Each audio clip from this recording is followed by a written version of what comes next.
श्री नारायण भगवान की जय। अनुकूलतानुसार बैठ जाइए आप। श्रीमन नारायण लक्ष्मी नारायण, श्रीमन नारायण लक्ष्मी नारायण, श्रीमन नारायण नारायण नारायण, श्रीमन नारायण नारायण नारायण, श्रीमन नारायण भवतारायण, श्रीमन नारायण भवतारायण,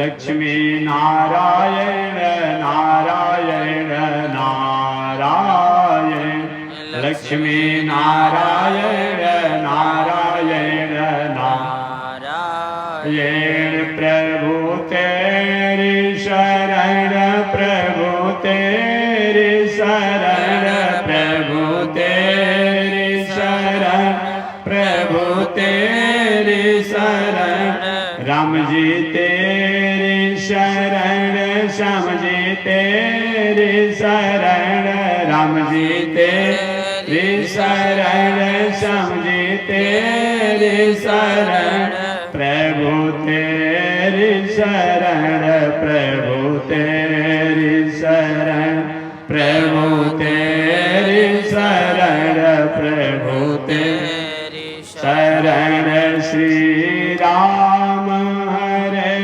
बलराम हरे, श्री राम हरे बलराम हरे, बलराम हरे बलभद्र हरे, बलराम हरे बलभद्र हरे, बलभद्र हरे बलदेव हरे, बलभद्र हरे बलदेव हरे, बलदेव हरे अवधेश हरे, बलदेव हरे अवधेश हरे, अवधेश हरे अयोध्यानाथ हरे, अयोध्यादेश हरे अयोध्यानाथ हरे, अयोध्यानाथ हरे मथुरानाथ हरे, अयोध्यानाथ हरे मथुरानाथ हरे, श्रीमन नारायण नारायण नारायण, श्रीमन नारायण नारायण नारायण, लक्ष्मी नारायण नारायण नारायण, लक्ष्मी नारायण नारायण नारायण, श्रीमन नारायण नारायण नारायण, श्रीमन नारायण नारायण नारायण, लक्ष्मी नारायण नारायण नारायण, लक्ष्मी नारायण नारायण नारायण। बोलिए श्री लक्ष्मी नारायण भगवान की, श्री भाष्यकार भगवान रामानुजाचार्य स्वामी जी महाराज की, श्री प्रतिवाद वेंकटाचार्य स्वामी जी महाराज की, अनंताचार्य श्री गादी स्वामी जी महाराज की, परमाचार्य श्री रामकृष्णाचार्य स्वामी जी महाराज की, विश्वबंधु जगदाचार्य श्रीमद विश्वक्सेनाचार्य अस्मदाचार्य पूज्य गुरुदेव श्री त्रिदंडी स्वामी जी महाराज की, वामनाश्रम सिद्धाश्रम चरित्रवन बक्सर विहार भारत धाम की, चरित्रवन बक्सर विहार भारत धाम की, जगत जननी जगदम्बा श्री महालक्ष्मी माता की पावन प्रतिष्ठा महामहोत्सव की जय जय श्री सीताराम, जय जय श्री राधे श्याम, जय जय श्री श्रीमन नारायण, जय जय श्री भाष्यकार, जय जय श्री भाष्यकार। हरि ओम। शांति शांति शांति। अनंताचार्य कृपया वेदांत कृष्णाग्रसद्भक्त विश्वक्सेन मुनिं वजे कासायम यज्ञसूत्र शुचिवपुषि तथा चौर्ध्वपुण्ड्रं च भाले यस्यास्ते दक्षहस्ते कलिकुमतिगिरीन्द्रेन्द्र वज्रं त्रिदण्डं संसाराग्नि प्रशान्त्यै वृतजलममलं दारुपात्रं पवित्रं श्रीविश्वक्सेन सूरेः पदकमलयुगं श्रेयसे संश्रयामि लक्ष्मीनाथ समारम्भां नाथयामुनमध्यमाम् अस्मदाचार्यपर्यन्तां वन्दे गुरो परम्पराम्।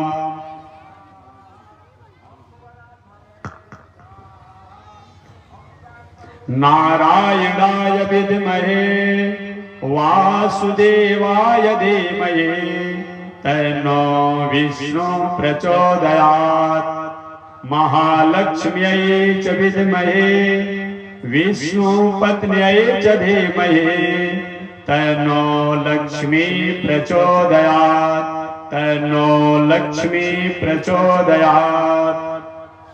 परमाराध्य श्री लक्ष्मी नारायण भगवान प्रातः स्मरणीय पूज्य आचार्य श्री के जुगल चरणों में कोटिशः नमन। भगवत भागवत आचार्य कैंकर्य पारायण महान।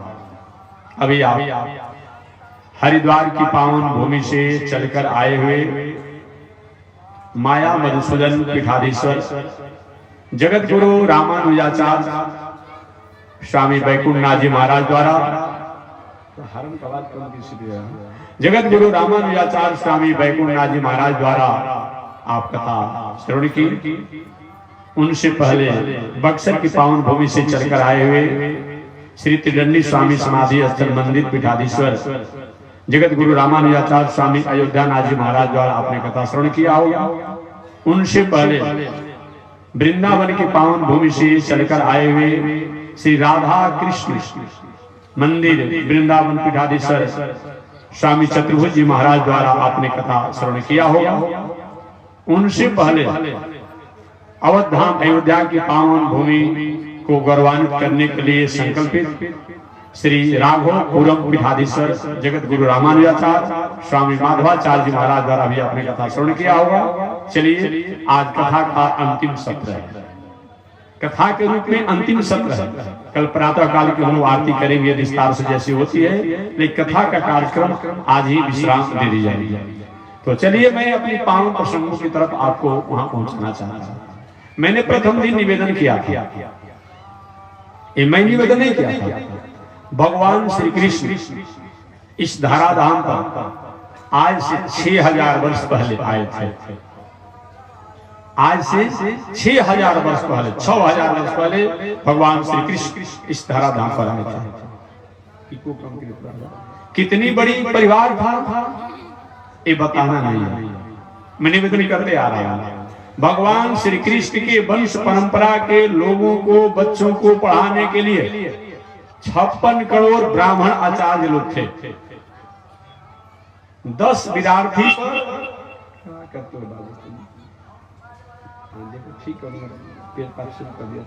10 विद्यार्थी पर एक आचार्य की नियुक्ति हुई थी।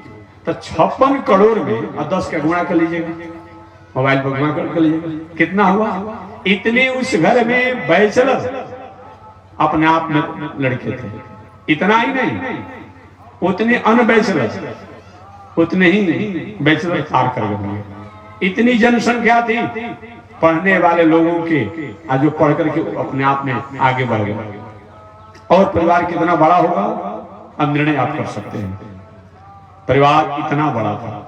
धन की जहां तक बात किया जाए, बहु बालकों से बताई कि रास्ता पर खड़ा मत हो, तो बता दीजिए उसको, उतने पतना रास्ता कर दिए। लड़कियां जो यहाँ पर है कह दिया बैठना पड़ता, जाओ वहां से, उधर निकला है। कह दी नहीं रुकना से, जाओ वहां से, रास्ता पर खड़ा हो रहा है। आज जाना है तो जाने जो लोग, कौन ऊपर भी नका लोगों को रास्ता कर रहा है लोग।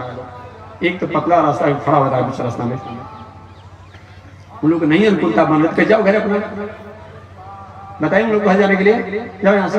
वैसा लोग रहकर क्या करेगा यहाँ पर, कोई शक्ति नहीं हम लोग क्या जाने गया, ऐसे उदंडों को क्या रहने की है। 2 फीट का रास्ता रास्ते पर खड़ा हो जा रहा है, समझ में नहीं आती कि आता है क्या करने के लिए, बदमाशी। लोग समझा रहा फिर भी बार बार खड़ा हो जा रहा है। अरे तुम्हारी अनुकूलता नहीं है, तुम जाओ अपने घर हो जाकर। आते हैं यहाँ पर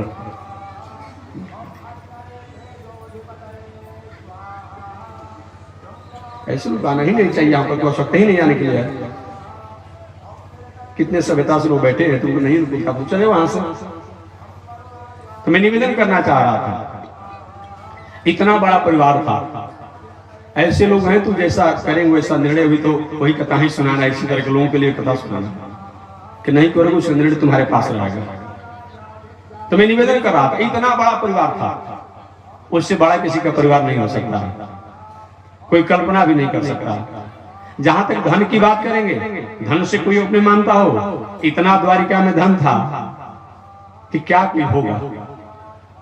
16,108 भगवान की पटरानियां थी, तो 16,108 तो राजभवन होंगे, ऐसा वैसा नहीं था। क्या किसी के पास धन होगा जी? 2-4 रुपया बेईमानी सौदानी करके कहीं कमा लेते हैं तो सोना की सिकरी बाहर दिखाते चलते हैं, बहुत बड़ा धनी हो गए।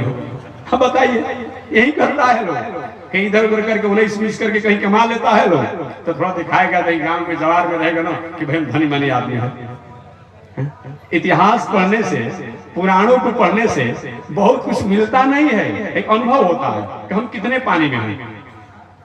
एक मोटरसाइकिल कहीं अपने आप पेड़ी से छोटी परिश्रम करके आप खरीद लिए तो दिन भर दिखाते चलते हैं, और जो मोटरसाइकिल का अपने आप जो कंपनी का मालिक कितना बड़ा आदमी है जी, काहे अहंकार करते हैं बताइए ना। एक 4 व्हीलर गाड़ी आपने खरीद लिया तो अपने आप हमेशा उसको दिन भर इधर देखते रहते हैं अपने आप में, और जो उस गाड़ी को बनाने वाला कंपनी के मालिक है वो कितना बड़ा होगा जी, काहे अहंकार करते हैं। इसीलिए देखने से दुनिया को अनुभव होता है हम कितने पानी में हैं, दिखने से दुनिया को, समाज को अनुभव होता है कि हम कितने पानी में हैं। नहीं तो अपने मालूम पड़ता हमारे समान कोई है ही नहीं। उस द्वारिकापुरी में इतनी संपत्ति, अब आप अनुमान कर सकते हैं 16,108 भगवान श्री कृष्ण की पटरानियां थी। सबके लिए अलग अलग एक एक भवन बनाया गया था, राजभवन बनाया गया था, और सभी राजभवन को सोने के पुत्र से अपना मढ़ा हुआ था।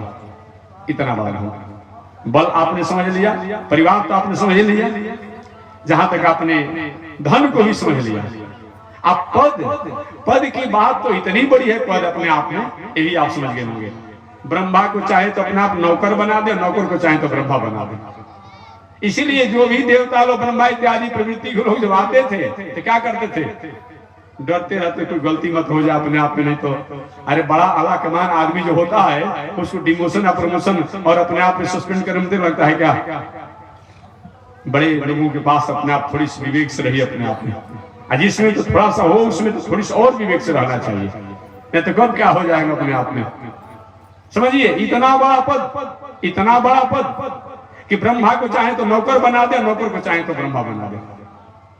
इतना बड़ा पद, धन की कमी नहीं, बल की कमी नहीं, पद की कमी नहीं, और रूप वैभव ऐश्वर्य की जहां तक अगर बात करें, अगर इसकी अगर बात करें तो भगवान श्री कृष्ण इतना दुनिया में अपूर्व सुंदर थे, क्या हो सकता है सुंदर। एक ब्रज का कवि ने भगवान श्री कृष्ण के बारे में कहा, कृष्ण खासियत इस बात की है, कृष्ण खासियत इस बात की है, तुम इतने सुंदर हो, इतने सुंदर हो। कवि ने कहा ब्रज का अपने आप में, तुम इतने सुंदर हो, इतने सुंदर हो, लेकिन तुम हो लाला। अगर लाला की जगह पर कहीं लाली होते तुम्हारे ऊपर करोड़ों लोगों की गर्दन कट जाती। इतने सुंदर भगवान, समझ लीजिए। कहाँ है पेंटिंग दिन भर करते रहते हैं, दिन भर पेंटिंग पोचारा पलस्तरा करते रहते हैं, और शाम को खराब हो जाता है, सुबह खराब हो जाता है, जैसे कि तैसे रह जाते हैं। एक केवल अपने आप में भगवान इतने सुंदर। कभी आपने फोटो देखा होगा, कभी फोटो देखा होगा अपने आप में, खड़ा होते तब मालूम पड़ता है अपने आप बंद मुस्कुरा रहे हैं, किसी की अपने आप में सही में उसकी भावना को आकर्षित कर रहे हैं। फोटो देखिए शांति से अपने आप में कितना सुंदर है अपने आप में, ये बताया गया। तो जहां तक धन की कमी नहीं, बल की कमी नहीं, पद की कमी नहीं, रूप वैभव ऐश्वर्य की कमी नहीं, उस परिवार में एक दोष आ गया था। यही कथा बता रहा है। उस परिवार में एक दोष आ गया था। क्या दोष आ गया था? लोगों का रहन सहन, उठन बैठन, बोलन चालन, खान पान बिगड़ गया था। भगवान श्री कृष्ण के यहाँ कभी कभी उलाहना भी आते थे। संतों का, महात्माओं का, मर्यादित पुरुषों का उलाहना आते थे। महाराज आपके परिवार के लोगों द्वारा थोड़ा ऐसी इतना हो रहा है। भगवान समझाना भी चाहते थे, बुझाना भी चाहते थे, लेकिन परिवार पर बहुत बड़ा प्रभाव नहीं पड़ा। लेकिन सारा दुनिया आपके अनुशासन में हो जाता है, लेकिन अपना परिवार, अपना पत्नी, अपना बेटा अगर अनुशासन में हो तो माने कि सही अनुशासन ठीक है। समझिए, भगवान पूरे त्रैलोक के मालिक, 14 भुवन के मालिक हैं, लेकिन अपना परिवार को थोड़ी सी मार्गों से भटकने से भगवान अनुशासन तो करना चाहे, लेकिन वो भी दैव इच्छा था, नहीं हो पाया।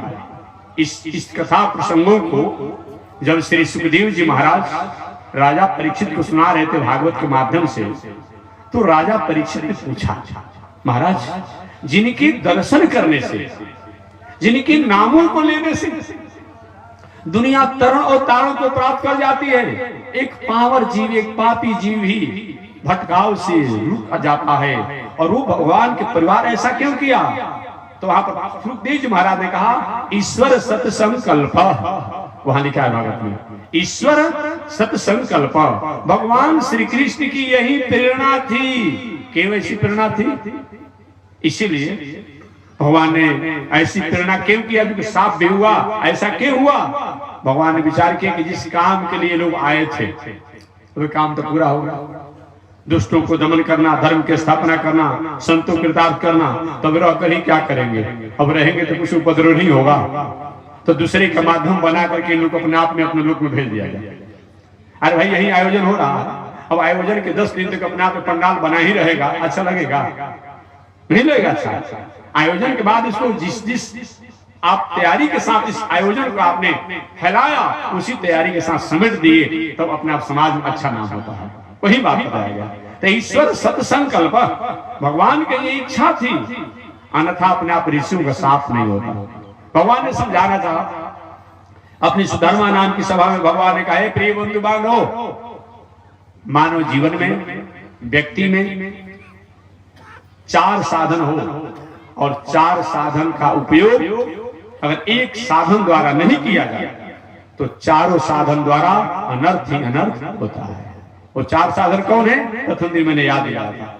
सबसे प्रथम धन का होना, बल का होना, पद का होना, रूप वैभव ऐश्वर्य का होना। ये 4 वो साधन अगर मानव जीवन में आ जाए, और चारों साधनों का उपयोग अगर विवेक से न किया जाए तो चारों साधन के द्वारा अनर्थ ही अनर्थ होते हैं। पुनः भगवान श्री कृष्ण के पुत्र शाम ने पूछा, पिताजी विवेक भ्रष्ट क्यों होता है? तो भगवान ने कहा, 5 वो दुर्गुण अगर आ जाती है तो विवेक भ्रष्ट होने से कोई रोक नहीं सकता है, चाहे इंद्र ही क्यों न हो, चाहे कुबेर ही क्यों न हो, चाहे वरुण देव ही क्यों न हो। भगवान ने तो कहा कि यहाँ तक कि अगर मेरे परिवार में भी ये दुर्गुण आ जाएगी तो मैं भी रोक नहीं पाऊंगा, अब मैं भी इसको बर्दाश्त नहीं कर पाऊंगा। अब भगवान ने कहा नहीं, हुआ भी। वो 5 दुर्गुण के चलते विवेक भ्रष्ट होता है। वो कौन कौन? शराब की नशा, जुआखोरी की नशा, वेश्यावृत्ति की नशा, और हिंसा की प्रवृत्ति, और कोर्ट कचहरी का दुर्व्यसन। ये 5 वो दुर्गुण अगर जीवन में आ जाए तो विवेक को भ्रष्ट होने से कोई रोक नहीं सकता। आगे पुनः पूछा उन लोगों ने जो थे उस सभा में कि ये 5 दुर्गुण नहीं आए, अब विवेक पवित्र हो, इसके लिए क्या करना पड़ता है? तो 7 वो सूत्रों को अपने जीवन में उतारना पड़ता है। वो 7 वो सूत्र अगर जीवन में आ जाए तो विवेक भ्रष्ट होने की गुंजाइश नहीं रहती है। इसी की व्याख्या भी हम करते चले आ रहे हैं। वो 7 सूत्र कौन है? जीत आसनो, जीत श्वासो, जीत क्रोधो, जितेंद्रिय, जित आहारो, जित व्यवहारो, जित समूह, यही 7 को बताया गया है। तो सबसे प्रथम क्या है? जीत आसनो। सबसे अपना प्रथम आसन पवित्र होना चाहिए। आसन का इतना बड़ा महत्व है, बैठकबाजी का इतना बड़ा महत्व है कि अच्छे लोग भी दिग्भ्रमित हो जाते हैं, भ्रष्ट हो जाते हैं। अतः आसन पवित्र होना चाहिए। आसन। जित श्वास हो, मन वाणी शरीर पर किसी प्रकार उपद्रवकारी विचारों को नहीं सोचना, अन्यथा अगर सोचते हैं तो भ्रष्ट होने से कोई रोक नहीं सकता। जित आसनो, जित श्वास हो, जित क्रोध हो बताया गया है। और बताया अपना लाभ और दूसरे को नुकसान पहुंचाने के लिए क्रोध नहीं करना चाहिए। जिससे समाज का, राष्ट्र का, संस्कृति का कहीं मंगल होता हो, वहां तो थोड़ा कड़ा होना ही चाहिए, ये बताया गया है। यदि खल दंड करहु नहीं तोड़ा, तो भ्रष्ट हो ही श्रुति मार्ग, ये बताया गया है। तो जितासनो, जित श्वासो, जित क्रोध हो, जितेंद्रिय, इंद्रियों को जीतने वाला भी होना चाहिए। इंद्रिय को जीतने वाला होना चाहिए। ठीक है, कितना भी हम पूजा करें, पाठ करें, यज्ञ करें, दान करें, तीर्थ करें, व्रत करें, लेकिन इंद्रिय पर अगर संयम नहीं रखते हैं, इंद्रिय को भटकने से कोई रोक नहीं सकता है। एक पौराणिक उपनिषद की कथा सुना करके अब मैं आगे बढ़ाऊंगा। एक बहुत बड़े बादशाह थे, अपने आप में बहुत बड़े अपने आप में राजा थे। उन्होंने इस मन को समझाने के लिए चंचल से ही मन कृष्ण परमार्थी कहा गया है। अर्जुन ने भगवान श्री कृष्ण ने मन की ही तो दुखड़ा गाया है। अभी आप यहाँ पर बैठे हैं, एक ही मिनट में मन कहीं भाग जाता है तो शरीर यही पर आता है, मन भाग जाता है, बस दिमाग उड़ जाता है। मन की सबसे बड़ी विडंबना है। इसी मन को समझाने के लिए हम यज्ञ करते हैं, पूजा करते हैं, पाठ करते हैं, तीर्थ करते हैं, व्रत करते हैं, दान करते हैं, स्वाध्याय करते हैं, जो भी कुछ दुनिया में किया जाता है, ये सब सत्कर्म केवल मन को ही समझाने के लिए ही किया जाता है। अतः बुरी आदत सुधार लो, बस हो गया भजन, मन की तरंग मार लो, बस हो गया भजन। यही भजन है। केवल हमारे जीवन में किसी प्रकार का दुर्गुण हो, उसको हमने त्याग कर दिया तो हमारे जीवन का हर व्यवहार जो है भजन ही हो जाता है, भजन ही हो जाता है, भजन से कहीं कम नहीं रहता है। इसीलिए कहा गया है कि वर्ग की जीवन से कर्म ही पूजा है, यही कर्म पूजा है। जिस कर्म में हमारे जीवन में किसी प्रकार कोई विकार हो, उन विकारों का अगर अपने आप समापन हो जाता है और हम अपने आप में अपने जीवन को, मन को कहीं संयमित कर देते हैं, तो निश्चित रूप में हम पवित्र हो जाते हैं। तो बताया गया है। इसलिए एक पौराणिक कथा मैं सुना करके अपने आप में तब आगे मैं बढ़ जाऊंगा। एक राजा के पास एक बकरा था। वह राजा के पास बकरा जो था, वो बकरा अपने आप में, राजा ने विचार किया कि इस बकरे के माध्यम से हमें अपने आप संदेश को स्वीकार करना चाहिए। और ऐसे संदेश को स्वीकार करने के लिए उन्होंने क्या किया, घोषणा किया कि भाई हमारे पास एक बकरा है, इस बकरे को हरी हरी घासों को चरा करके जो संतुष्ट कर देगा, उसको मैं आधा राजपाट अपना दे दूंगा, आधा राजपाट दे दूंगा। अब बहुत से लोग आए, बहुत से लोग आए। ये मन दूसरा कोई नहीं है, ये बकरा दूसरा कोई नहीं है, हमारा मन ही जो है बकरा है। मतलब एक काम की आसक्ति में रहने वाला है। इस मन को वो समझाना इतना सहज काम नहीं है, याद रखिएगा। और चीजों को समझा सकते हैं, मंदिर में जाएंगे, आंख बंद कर लेंगे, इंद्रिय को समझा देंगे, हाथ जोड़ लेंगे, ये सब हो जाता है। पैर भी कहीं मंदिर पर चला जाएगा, लेकिन मन नहीं समझ पाता है। इसलिए मन को समझाना, वह राजा ने घोषणा किया कि जो मेरे पास एक बकरा है, इस बकरे को हरी हरी घासों को चरा करके अगर संतुष्ट कर देगा, उसको मैं आधा राज दे दूंगा। बहुत लोग आए, अनुभवी लोग, महाराज मैं चराऊंगा, मैं चराऊंगा। लोग दिन भर अपने परिश्रम करके उस बकरे को हरी हरी घासों को चराते। सायंकाल जब लेकर जाते, राजा के हाथों में उस रस्सी को जब धराते, राजा हरी हरी घासों को जिस बकरे के पास डालता, बकरा हरी घासों खाने लगता। कहते नहीं, तूने मेरे बकरा को संतुष्ट नहीं किया, जाओ तुम फेल हो गए। हजारों लोग आए, कोई भी उस बकरे को चरा करके संतुष्ट नहीं किया। अर्थात कहने का मतलब, हम लोग इस मन को शांत करने के लिए कभी अपने आप देखते हैं, सावन का महीना आता है, बोल बम नारा लग जाता है, मालूम पड़ता है कि शिव लोग से लोग गेरुआ वस्त्र पहन कर आए हैं। एक छुटता है कि तुम तो रास्ते में अपना गंजा भी पीना शुरू कर देता है, भांग भी खाता है। अभी मैं आ रहा था कल अपने आप में विद्यार्थी लोग जो पढ़ने लिखने वाले अच्छे लोग नहीं करते होंगे, जिसको नहीं पढ़ना है वही उपद्रव करता है। पढ़ने लिखने वाले विद्यार्थी ऐसा गलती काम नहीं करेंगे। देखिए कल अपने आप में सरस्वती जी का विसर्जन करा था, शराब पी करके भांग खा करके सरकार रोक लगाया है और नाच रहा था अपने आप में। अरे क्या करेगा ये, क्या तुम करो अपने आप, क्या तुमको मिलेगा इस अपने आप में? एक केवल धर्म के नाम पर अपने आप ऐसा जो तुम काम करे हो, इसीलिए बहुत गलत बात है अपने आप में। ये ऐसी नहीं होनी चाहिए अपने आप में। सरस्वती जी को प्रतीक स्वच्छता का, अपने आप में सात्विकता का प्रतीक बताया गया है और उस अवसर में भी तुम्हारे द्वारा ही हो रहा है। कहाँ तक तुम्हारी पूरी खोई हुई अपने आप में ये विचारणीय विषय अपने आप में ये बताया गया है। तो मैं निवेदन करना चाह रहा था कि मन इतना चंचल है कि हम पूजा पाठ मंदिर में जाते हैं, बहुत कुछ करते हैं, लेकिन हमारी स्थितियां नहीं सुधार पाती है।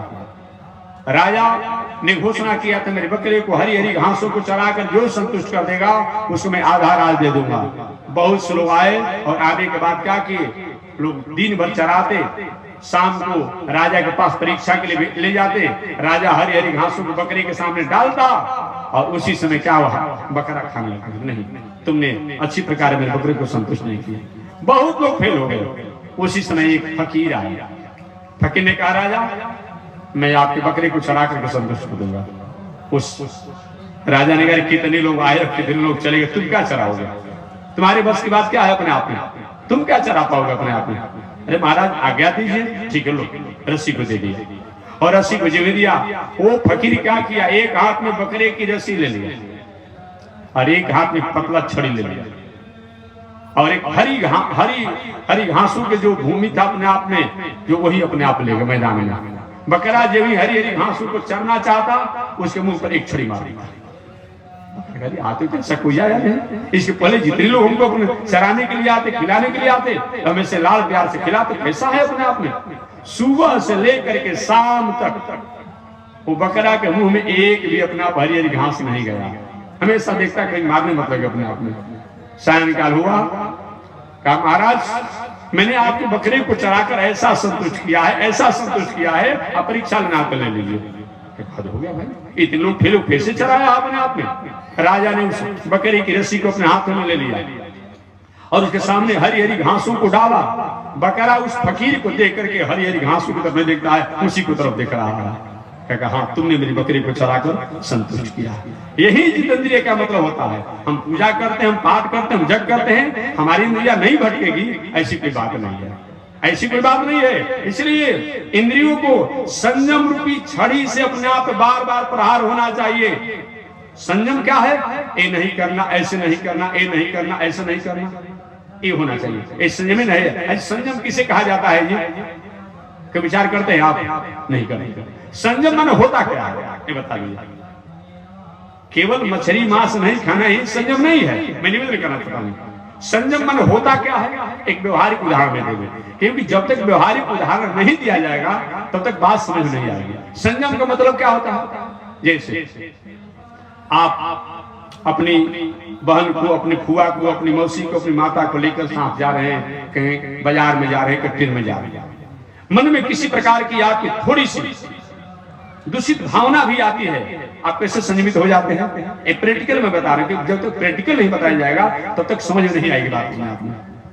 ये आपकी बहन है, आपकी फुआ है, आपकी माता है, आपकी मौसी है, साथे जा रहे हैं, थोड़ी सी मन में कहीं चंचलता आपकी होती है, कितना आप संयमित हो जाते हैं? अरे मेरी माता है, मेरी बहन है, मेरी फुआ है, मेरी बेटी है, कितना संयमित हो जाते हैं? हो जाते ही नहीं हो जाते हैं। थोड़ी सी इंद्री कहीं चंचलता की तरफ भागना भी चाहती है, मन का तुम्हें शर्म लगनी चाहिए, लज्जा नहीं आती है? तुम्हारी बेटी है, तुम्हारी बहन है, तुम्हारी फुआ है, तुम्हारी माता है, इसी का नाम संयम है, इसी का नाम संयम है। अब वही कहीं अपने आप में नाच में जाते हैं तब जो नहीं भी बोलने वाला हो पैसा लुटाने लगता है, इंद्रिय खो देते हैं अपने आप में। इसीलिए संयम होना चाहिए। जहां संयम नहीं है वहां चाहे देवलोक का, इंद्रलोक का संपत्ति ही क्यों न मिल जाए, पद ही क्यों न मिल जाए, उस व्यक्ति को विनाश होने से कोई रोक नहीं सकता है। इसलिए संयम होना चाहिए। तो संयम की व्याख्या आपने जाना होगा। दूसरा उपाय, संयम माने क्या होता है, संयम का मतलब क्या होता है, दूसरा उदाहरण में देंगे। कोई व्यक्ति जैसे कि हमारी माताएं या कोई पुरुष वर्ग, हमारे देश में बिहार प्रदेश में विशेष छठ का बहुत बड़ा प्रभाव होता है। छठ या ज्योतिया पुत्रिका करती है लोग, जो दिन भर में 3 हाली मछली खाने वाला हो और 3 बार शराब पीने वाला हो, ऐसे भी लोग जो हो, लेकिन जब जीवतिया माताएं करते तो क्या करते हैं, खर जीवतिया कुछ भी हो, मन भागना भी चाहते कि नहीं, रोज मछली खाते थे, रोज अमुक खाते थे, मन भागता है सब हटा देते हैं, हटा दे, नहीं जीवतिया किया है, छठ किए हैं, यही संयम है, यही संयम है। इंद्रियों को भागना तो स्वभाव है, इंद्रियां भागेगी, लेकिन उसको रोकिए, इसी का नाम संयम है। जिसने संयम को प्राप्त नहीं किया उसने सब कुछ अपने को खो दिया, ये बताया गया। इसलिए देखना इंद्रियों के न घोड़े भगे, रात दिन इन पर संयम के कोड़े पड़े, अपने रथ को सुपथ पर बढ़ाते चलो, कृष्ण गोविंद गोपाल गाते चलो। तो बताया गया है इंद्रियों का संयम होना चाहिए। ऐसा अगर हम नहीं करते हैं, इस 7 सूत्रों में ये भी एक सूत्र है, तो क्या, जीतासनो, जीत श्वासो, जीत क्रोध हो, जितेंद्रिय, इंद्रियों को जीतने वाला होना चाहिए। कैसे जीता जा सकता है, यही मैंने बताया, यही उपाय संयम द्वारा जीता जा सकता है। बाकी फलहार करने से, अब बहुत गंगा नहाने से, अब मंदिर में हाथ जोड़ने से, कर्पूर गौरव, इसी इंद्रिय संयम नहीं हो पाएगा। अगर ऐसा होता सही माने में, मैं पूछना चाहता हूं, रोज पत्र पत्रिकाओं में आप पढ़ते हैं कि नहीं पढ़ते हैं? अनेक प्रकार पत्र पत्रिकाओं पढ़ते हैं, क्या पढ़ते हैं, अमुक पिता ने, अमुक भाई ने, अमुक चाचा ने ऐसे अपनी बेटी के साथ, ऐसे बहन के साथ किया, क्यों पढ़ते हैं? थोड़ी सी इंद्रिय और संयमता हट जाएगी, व्यक्ति को विचलित होने से कोई रोक नहीं सकता है। इसलिए इंद्रिय संयम होना चाहिए, और इंद्रिय संयम नहीं होने पर अपने आप बताया गया है हमारे पास सब कुछ, हमारे अनर्थ का कारण तक हम पहुंच जाते हैं। अतः इंद्रियों का संयम होना चाहिए, इंद्रियों का संयम होना चाहिए। एक और भी अपने आप इस मन को समझाने के लिए एक दूसरा उपनिषद के साथ मैं सुना दूं। एक बार विदेहराज जनक जी ने एक सभा का आयोजन किया इसी मन को समझाने के लिए, और विदेहराज जनक जी ने घोषणा किया कि जो मेरे मन को संतुष्ट कर देगा, उन परमात्मा की स्थिति में स्थापित कर देगा, उनको मैं आधा राजपाट दे दूंगा। बहुत से लोग आए, कहे कि शर्त मेरा है। विदेहराज जनक ने कहा कि शर्त मेरा यही है, मेरे मन उतने ही देरों में मैं समझाने के कोई उपाय करे। जो घोड़ा पर चढ़ने वाला घोड़सवार, एक पैर उसका रिकेब पर होना चाहिए। रिकेब समझते हैं ना, अब तो रिकेब मन होता है कि अब तो लगाते हैं कि नहीं लगाते हैं लोग। पहले अपने आप एक पट्टी में, कपड़ा का पट्टी जो होता था उसमें मोटा अपने आप में, उसमें एक लोहा का अपने आप गोला होता था, उसी में एक पैर रह करके और दूसरा पैर उछल करके घोड़ा पर बैठा जाता था। तो लोहा का जो होता था अपना गोला, उसी को रिकेब कहा जाता है। विदेहराज जनक ने कहा कि मैं उतने ही अल्प समय में ज्ञान प्राप्त करना चाहता हूँ, मन को समझाना चाहता हूँ, जितने समय में घोड़सवार एक पैर उसका रिकेब पर हो और दूसरा पैर बैठने में जितना समय लगता है, उतने ही अल्प समय में मैं मन को समझाना चाहता हूँ। बहुत से लोग आए, बड़े बड़े विद्वान, संत, महात्मा, मलात्मा, विमलात्मा, बहुत से लोग आए, कोई समझा नहीं, कोई अपना विदेहराज को संतुष्ट नहीं करता है। संयोग से भरी सभा में सामूहिक हुआ कि सार्वजनिक अपना भाई समाधान हो, उसमें सभी लोग जुटे थे, संत, महात्मा, विद्वान, अमलात्मा, ज्ञानी, सब जुटे थे। संयोग से सभा में जब ये समाचार सुने तो अष्टावक्र जी भी जुट गए। अष्टावक्र जी उच्च कोटि के संत हैं, जिन्होंने बाहर की इंद्रियां तो उनका टेढ़ा है ही, लेकिन भीतर से भी अपने इंद्रियों की जिन्होंने अपने आप पे वक्र कर लिया है दुनिया से, इसलिए उनका नाम क्या है, अष्टावक्र है। ऐसे अष्टावक्र जी आए, तो आने के बाद जो भी सभा में विद्वान बड़े बड़े संत लोग बैठे थे, उनको देख करके अपने आप में हंसने लगे और हंसते हुए अपने आप कहे अब तो समाधान हो ही जाएगा। ये जब बाबा पहुंच गए अपने आप में तो समाधान हो ही जाएगा। मानो व्यंग बोले अपने आप में। संत महात्मा किसी पर क्रोध नहीं करता है, लेकिन गलती हो तो चुप भी नहीं रहता है। चुप रहने का कारण हुआ कितना सदाचारी भीष्माचार्य को 58 दिनों तक बाणसैया पर पढ़ना पड़ा था। भीष्माचार्य नैष्ठिक ब्रह्मचारी थे, सदाचारी थे, उनमें कोई दोष नहीं था। जब से अपने होश को मन संभाला, कहीं किसी गलत मार्ग पर नहीं गया। आपने सुना होगा कि नैष्ठिक ब्रह्मचर्य का संकल्प जिन्होंने ले लिया अपने आप में, इसको हमेशा हमेशा के लिए पालन किया। लेकिन भीष्माचार्य द्वारा थोड़ी सी गलती हुई। क्या हुई कि अनीति अन्याय हो रहा था उन कौरवों द्वारा, और कौरवों द्वारा अनीति अन्याय होने पर भी अपने आप में भीष्माचार्य देखते रहे, कुछ नहीं बोले। इसका परिणाम क्या हुआ कि अपने आप में उस बाणसैया पर 58 दिनों तक पड़े रहे। इसलिए कोई अन्याय अत्याचार हो रहा हो, वहां संत महात्मा चुप नहीं रहना चाहिए। ये बताया गया। अगर वो माने ठीक है, नहीं माने वहां से हट जाइए अपने आप में। ये बताया गया। मान रहा है कोई तो ठीक है, और नहीं माने वहां से हट जाइए अपने आप में। ये बताया गया। तो अष्टावक्र जी सभा में पहुंचे, और अष्टावक्र जी जब पहुंचे सभा में तो देख लोग हंसने लगे। अब अष्टावक्र जी नाराज हो गए, जनक मैं तो समझता था तुम ज्ञानी हो, तो ज्ञानी लोग नहीं बुलाए हो गए, विद्वान लोग नहीं बुलाए हो गए, लेकिन आज मैं समझ गया कि सभा में सब मूर्ख ही जुटे हुए। अब एक ही वाणी में सभी को, जितने बड़े बड़े पीएचडी डिलीट जितने सब थे, सबको मूर्ख सब कह दिया। अब तो सारी सभा आवाज चुप लगा दी, इतना सुंदर जनक मैं तो समझता था तुम ज्ञानी हो, तो ज्ञानी विद्वानों को ही बुलाए होगे, लेकिन आज मैं समझ गया कि तुम मूर्ख हो और मूर्ख को ही बुलाए। सारे लोग चुप लगा गए।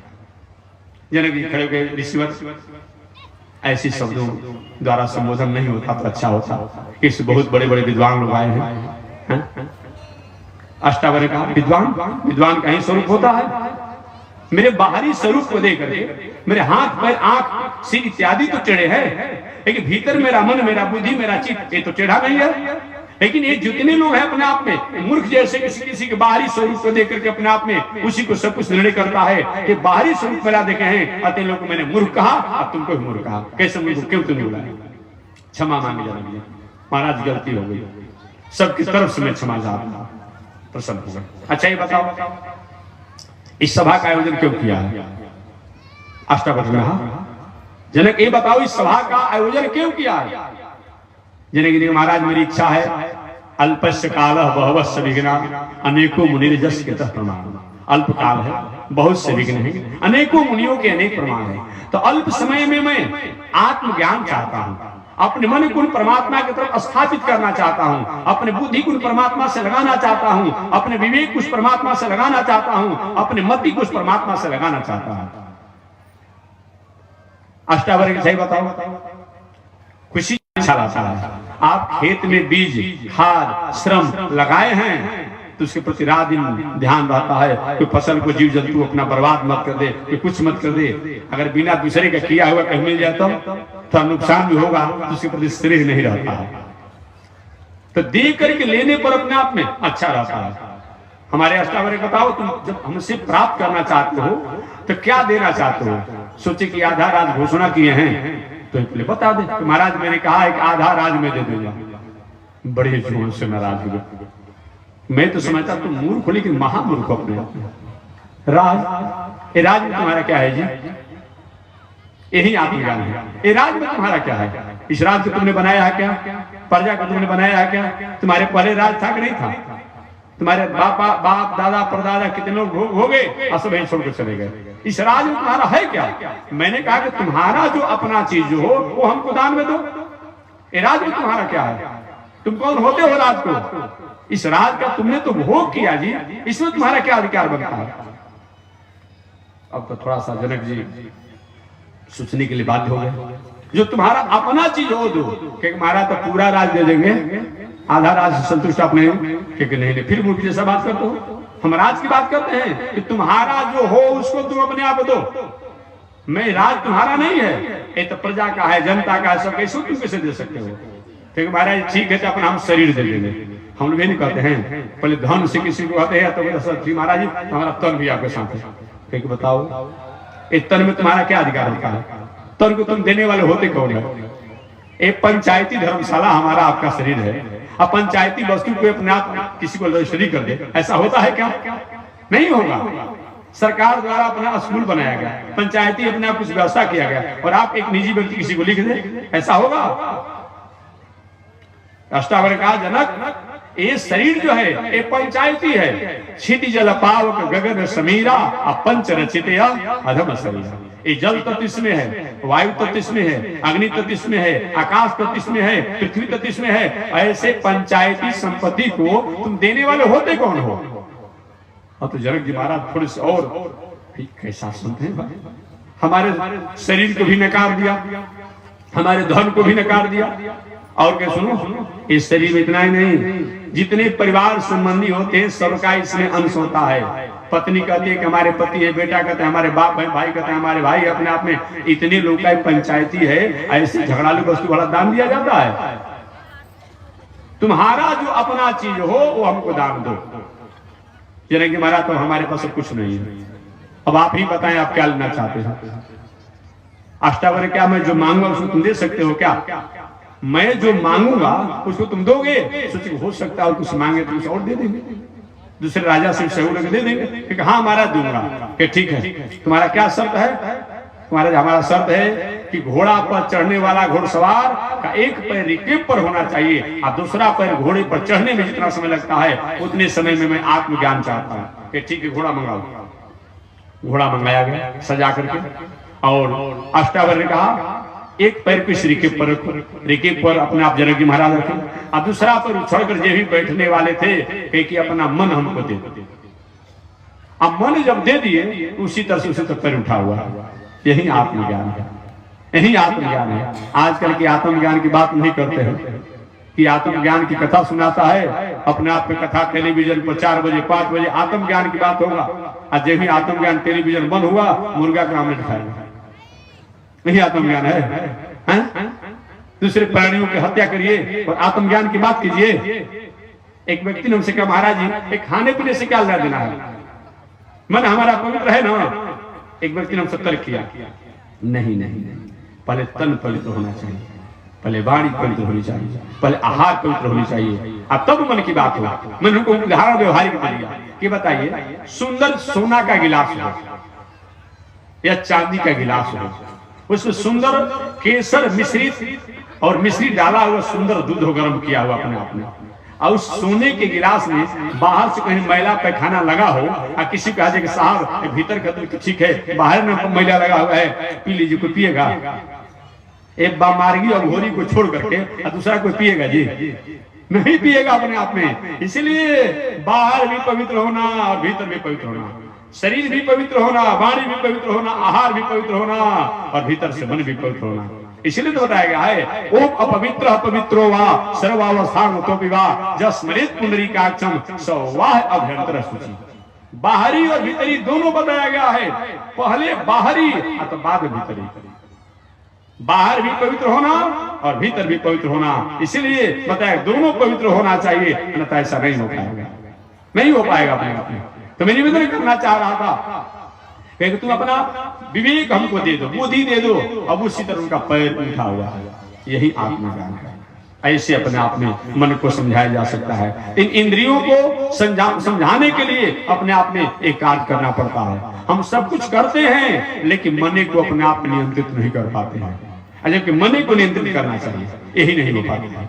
तो हमारे सुखदेव जी महाराज ने इसमें इस प्रसंग